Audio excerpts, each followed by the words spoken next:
Terima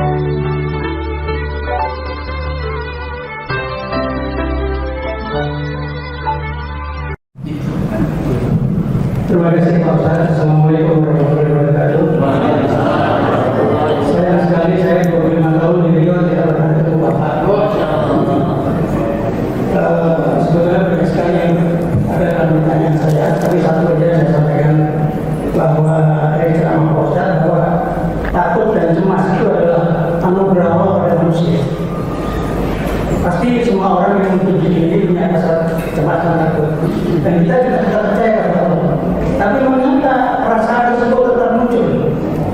Bagaimana supaya seperti disebutkan Pak Ustaz tadi, hal tersebut bisa dimanage dengan baik? Jadi kalau cemas dan takut tadi sebagai tren dan tegas dalam menempuh kehidupan tersebut. Mohon penjelasannya Pak Ustaz. Terima kasih. Assalamualaikum warahmatullahi wabarakatuh. Waalaikumsalam warahmatullahi wabarakatuh. Allah menembakkan rasa takut ke dalam hati manusia. Disebutkan dalam Quran, wa qadhafa fi qulubihimur ru'ba. Qadhafa artinya melempar dengan batu. Saking kan cepatnya rasa takut itu ditanamkan Allah ke dalam hati manusia. Wa qadhafa fi qulubihimur ru'ba. Dalam hadis juga dijelaskan, di antara mukjizat Nabi Muhammad SAW, ditanamkan rasa takut ke dalam hati musuhnya itu masirata syahrin, perjalanan 1 bulan. Dan setelah diukur dengan perjalanan onta, Makkah di tengah, ke Yaman 1 bulan, ke Syam 1 bulan, ke Irak 1 bulan, ke Persia 1 bulan, ke Mesir 1 bulan. Pas Nabi di tengah. Ucapan bahwa Allah menanamkan rasa takut ke dalam musuh-musuhnya itu 1 bulan. Saya pun lama saya heran, kenapalah orang ini mengusir saya? Apa ditakutkannya dari saya? Berat saya pun 49 kilo kurang sebelum lockdown, sekarang bertambah sedikit. Apa ditakutkan? Orang kalau paranoid, orang kalau terlalu takut, habis nonton film hantu, menengok pucuk pisang macam pocong, ketakutan. Sampai saya ke airport Swiss, pas mau cek paspor, yang lain lewat, pas saya masuk dalam. Saya bilang, kenapa tak boleh masuk? Ditunjukkannya print. Katanya saya pernah ceramah di Amsterdam dan diusir, dideportasi. Saya bilang, this first time. Ini pertama kali saya datang kemari. Dia minta paspor. Mana mungkin kita bawa paspor lama? Ini paspor baru. Takut dia saya masuk ke Eropa. Dan tak mungkin dia kenal sama saya. Pasti ada orang dari sini mengirimkan. Oleh sebab itu takut itu ada dalam hati orang. Ada takut. Nah, itu takut yang ditanamkan ke dalam hati orang. Bagaimana dengan kita ini? Ada tak rasa takut tuh? Ada. Abu Bakar Siddiq yang 13 tahun belajar ke Nabi aja ada rasa takutnya. Tapi Nabi mengatakan, la tahzan. Jangan kau takut, jangan kau cemas, jangan kau khawatir. Innallaha ma'ana. Allah bersama kita. Bagaimana cara menghilangkannya itu Pak Ustaz? Pengalaman pribadi saya. Menghilangkan cemas, takut, khawatir itu tidak ada cara lain kecuali mendekatkan kepada Allah. Ambil wudhu, sholat sunat, sholatnya pelan-pelan. Allah besar ini Allah, tapi kau lebih besar. Allahu Akbar, Allahu Akbar kabira, walhamdulillahi katsira, wa subhanallahi bukratan wa asila, wajjahtu wajhi, inna salati wa nusuki wa mahyaya wa mamati lah. Terasa dia sendiri datang pertolongan Allah SWT, hilang rasa takut. Habis itu zikir. Kalau ada tasbih 100, baca 100. Kalau kebetulan sedang pergi jauh atau di mana, atau di kebun atau di kantor tak ada tasbih, hitungnya pakai tangan. Ini kan 20 ini kalau sekali putar. 1, 2, 3, 4, 5, 6, 7, 8, 9, 10, 11, 12, 13, 14, 15, 16, 17, 18, 19, 20. Nah, jadi kalau kita buat 2 kali putaran 40, angka kesempurnaan itu 40, istighfar 40, sholawat 40, ayat kursi Subhanallah bihamdihi subhanallahil azim.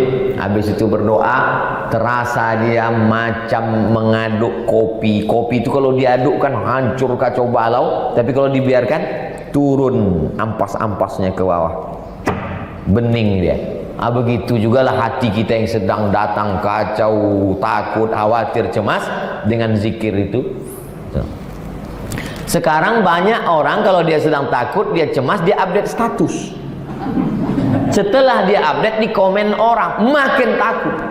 Karena komen orang tuh, ini ngeri ini nampaknya. Ini makin. Nah, itu pengalaman saya pribadi. Berdasarkan ayat wasta'inu bis-sabri was-shalah. Minta tolonglah kepada Allah dengan sabri. Sabri artinya menahan, tahan. Was-shalah, salat. Tidak ada jalan lain kecuali salat. Itu juga yang dilakukan sahabat Nabi bernama Abdullah bin Abbas. Ketika dia sedang naik onta, tiba-tiba datang orang mengejar dari belakang, memberitahu kepada dia, adikmu meninggal wahai Abbas, wahai Abdullah bin Abbas. Turun dia, langsung dia salat. Kenapa dia tak berwuduk dulu? Wuduknya tak putus. Beda dengan kita. Sedang berwuduk itu kadang putus salat dia. Karena tak ada cara lain kecuali salat. Maka Nabi pun begitu. Apa kata Nabi kepada Bilal? Arihna ya Bilal. Tenangkan kami Bilal. Tenangkan kami Bilal. Maksud tenangkan kami Bilal, cepat kau qomat. Saking kan cepatnya Nabi ingin salat, cepat qomat. Nabi menyuruh orang qomat itu cepat saking inginnya salat. Orang sekarang menyuruh imam itu cepat biar cepat selesai. Begitu Pak Haji. Wallahu a'lam bishawab. Ya, ada pertanyaan kedua.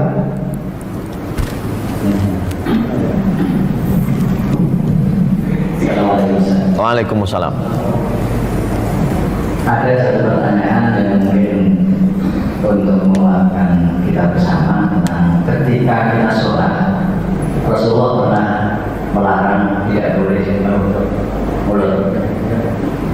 Ini apakah memang larangan itu hukumnya wajib harus kita tinggalkan atau sekedar makruh?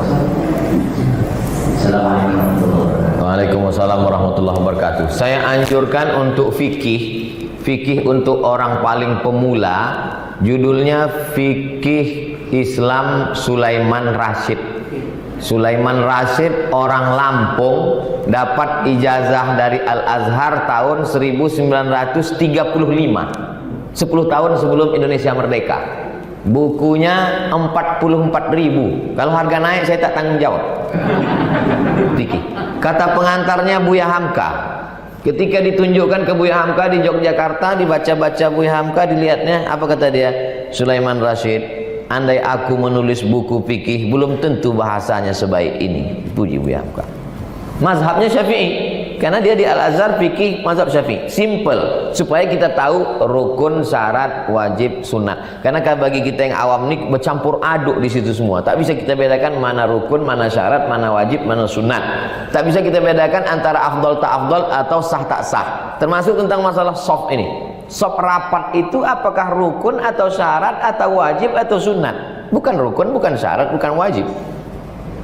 Apalagi ketika terjadi ditambah pandemi. Begitu juga dengan menempelkan hidung ke lantai. Menempelkan hidung ke lantai itu bukan rukun, bukan syarat, bukan wajib, sunat. Orang Nabi dengan sahabat memang mudah, sikit aja dia udah kena. Kita jadi kalau bapak sholat pakai masker, tertutup hidungnya, maka tetap sah. Begitu juga dengan sebagian mulut, dia bukan termasuk mubtilat yang membatalkan. Beda dengan batal wudu. Batal wudu tak ada tawar menawar. Asal sudah batal wudu, batallah dia. Atau maaf, perempuan tiba-tiba keluar beri maaf, tiba-tiba datang darah haidnya, itu tidak bisa berdalih, ini kan darurat. Tak ada darurat. Walaupun 2 menit menjelang habis waktu. Nah, ini tentang masalah supaya kita bisa membedakan. Balik kepada hukum menutup wajah, apalagi ditambah lagi darurat, maka tidak membatalkan sholat, tidak menyebabkan sholat itu menjadi tidak sah.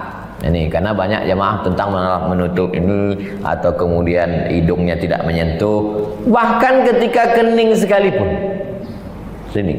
Ada kan orang yang pakai peci model begini. Assalamualaikum. Sahabat Nabi sholat di atas pasir. Sholat di atas pasir. Waktu sujud, ujung jubahnya itu ditariknya ke tempat ujung, karena panas pasir nih kalau tempel kena dia. Sujud dia, waktu dia sujud itu ujung jubah itu gini kan ya, sujud. Itulah dalil boleh sujud kain yang menyambung dengan tubuh. Jadi bukan rukun, bukan syarat. Saya mau menjelaskan, saya sholat tetap begini, bukan waktu saya sholat. Saya cuma mau menjelaskan, sedangkan kain yang menempel dengan tubuh, apalagi hanya sekedar tertutup hidung. Tapi itu bukan ijtihad saya. Saya belum pernah berijtihad menurut saya. Menurut para ulama, referensi yang selalu saya jadikan rujukan Fatwa Al-Azhar, Fatwa Al-Azhar, juga Darul Ifta Al-Misriyah, Darul Ifta, rumah fatwa Mesir. Itu yang selalu saya jadikan rujukan, mazhab Syafi'i. Wallahu a'lam bishawab.